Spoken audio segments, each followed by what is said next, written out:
Consulta muda, primeira parte. Dia nublado, Afonso caminhava em direção ao edifício como tantas outras vezes. Tudo era familiar, previsível, e ainda assim havia algo diferente no ar. Não exatamente novo, apenas deslocado, como se o dia carregasse um significado que ainda não se revelara por completo. O elevador subia lentamente. O mesmo frio discreto se instalou em seu estômago, idêntico ao que sentira na primeira vez em que começara a trabalhar ali. Algumas sensações não desaparecem, apenas aprendem a esperar. Cumprimentou os colegas com a educação habitual, gestos automáticos, treinados por anos. Antes de entrar na sala, pegou sua xícara de chocolate quente, aquele que só a senhorita Lourdes sabia fazer. O vapor subia devagar e ele permaneceu ali por um instante a mais do que o necessário. Não era curioso como certos detalhes da rotina despertavam um profundo sentimento de pertencimento? Dentro daquela sala, Afonso se sentia inteiro, talvez vivo fosse a palavra correta. Aguardava seu último paciente, como de costume, atrasado. Sobre a mesa, apenas o essencial, a xícara, os óculos, mais para compor uma imagem do que por real necessidade, e um porta-retratos vazio. Nunca sentira a vontade de preenchê-lo. Até que, enfim,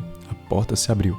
Sente-se confortavelmente, disse Afonso com a voz serena. Vamos para a nossa última conversa. O paciente acomodou-se, visivelmente emocionado. Hoje eu vejo que o senhor trouxe coisas diferentes, disse hesitante. O que é isso? Um presente? Não acredito. Eu realmente não esperava. Muito obrigado por ter se lembrado do meu dia. O paciente pegou o papel e começou a escrever. Não se preocupe com a caligrafia, disse Afonso. Já me acostumei com seus erros de português. Estou curioso para entender como foi o seu final de semana. Talvez até o seu último mês. Será que conseguiu superar aquele último com... Interrompeu-se ao perceber que o paciente havia terminado. Opa, já acabou? Foi rápido dessa vez. Vamos lá. Como parte do nosso procedimento, você concorda que tudo que escreveu aqui possa ser lido em voz alta? O paciente assentiu. Certo. Deixe-me ver. Hoje, vejo que caprichou na letra. Leu. Meu dia foi confuso. Muitas pessoas começaram a sair da minha vida. E sinto que fui, em parte, culpado por isso. Percebi que não me encaixava mais. Que não pertencia àquele lugar. Isso me confunde. Eram pessoas com quem eu conversava sobre tudo. Éramos íntimos. E agora, simplesmente se foram. Quem sempre se importava era eu. Sempre me chamavam para conversar, pedir conselhos, ajuda, mas nunca perguntaram se eu precisava de algo. Eu poderia ter sinalizado, gritado por socorro, mas eu observava. Sabia que eles precisavam mais. Será que eu escondi tão bem assim? Por que nunca perceberam? Às vezes eu penso, e se eu sumisse? Sentiriam a minha falta? Notariam o quanto eu me esforcei? Dei o melhor que pude, mas não tenho forças para continuar. Afonso ergueu os olhos devagar. Isso é genuinamente profundo. É assim que você se sente? O paciente concordou. Hoje é a nossa última consulta,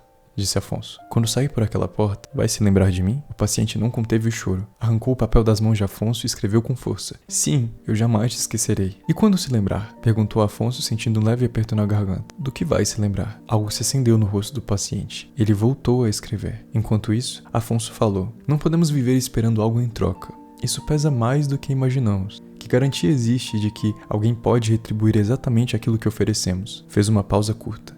Imagine que você nasceu com um dom raro, fazer as melhores panquecas do mundo em 30 segundos. Pessoas virão de todos os lugares. Algumas estarão famintas, irão embora, assim que se saciarem. Outras ficarão pela companhia. Algumas pedirão a receita, outras reconhecerão que só você consegue fazer aquela panqueca perfeita. Mas você não faz uma panqueca sozinho. Precisa de ingredientes, de fogo, de alguém que ajude. As pessoas podem se cansar das suas panquecas e você também pode querer fazer outra coisa um dia. Eu gosto de pensar que estamos aqui para servir. Transformar isso numa troca obrigatória é um fardo injusto. O paciente interrompeu, entregando o papel. Afonso sorriu de leve. Preciso abandonar essa mania de falar enquanto vocês escrevem. Sempre me perco nos meus discursos. Vamos ler. Eu me lembraria das vezes em que o Senhor me ajudou, de como foi reconfortante saber que alguém realmente se importava, de aprender a escrever, a me expressar. Eu me lembraria de tudo e pediria com lágrimas que tudo voltasse ao primeiro dia, para sentir novamente que algo muito bom estava começando. O nó na garganta voltou. Afonso inspirou devagar. Os olhos arderam, mas se manteve firme. Assim você mexe comigo, disse. Fico feliz que carrega esse sentimento. Mesmo que isso aconteça com frequência, as despedidas continuam sendo a parte mais dolorosa do nosso tratamento. Ainda assim, sei que a partir daqui você vai conseguir seguir sozinho. Esse foi o nosso 7º encontro, e hoje chegamos à conclusão daquilo que se desenhou como um arco de sua redenção. Depois de tudo, você foi capaz de escrever uma das cartas mais íntimas e bonitas que já li. Afonso falou longamente sobre se encontrar, sobre reconhecer dores, sobre a origem das insatisfações, sobre legado, sobre desaparecer, não como fuga, mas como conclusão natural. Volta e meia eu também penso em sumir. confessou. Não de forma triste. Penso em legado. Isso me ancora. Me permite enxergar o caminho que trilhei, o que trilho e que eu ainda quero trilhar. Olhar para minha insignificância no jogo da vida me lembra o quanto sou privilegiado por viver, aprender, perder, ganhar e deixar ir. Tudo tem o seu tempo. Um dia, eu também vou sumir. Mas não flerto com a atenção pública, nem com a saudade. Meu nome pode ser esquecido. O que carrego? Não. Isso é uma marca eterna. Nosso verdadeiro superpoder. Não nascemos para ser lendas ou estátuas. Temos a oportunidade de gerar mudança, de absorver conhecimento e passá-lo adiante. Nossas dores não podem roubar esse presente. O silêncio tomou a sala. O paciente chorava. Afonso sentiu a emoção subir novamente. Contida, aproximou-se apenas o suficiente para um abraço breve. O paciente agradeceu. Disse que jamais esqueceria aqueles dias. Desejou-lhe uma boa viagem. Afonso observou a porta se fechar, sozinho. Foi então que ouviu as vozes na recepção. A de Lourdes estava diferente. Tensa? Quem discutiria com Lourdes? Levantou-se, mas a porta se abriu antes. Parece que seu dia ainda não acabou, Sr. Afonso, disse ela ofegante. Temos o seu último paciente. Quem é? Um homem que conheci hoje no metrô. Ele pagou minha passagem. Conversamos, contei sobre o senhor, sobre o método. Ele escutava demais. Engoliu seco. Disse que ligaria um dia. Acho que escolheu hoje. Antes que Afonso respondesse, sentiu a presença. A silhueta de um homem alto ocupava a porta. A luz impedia que seu rosto fosse visto.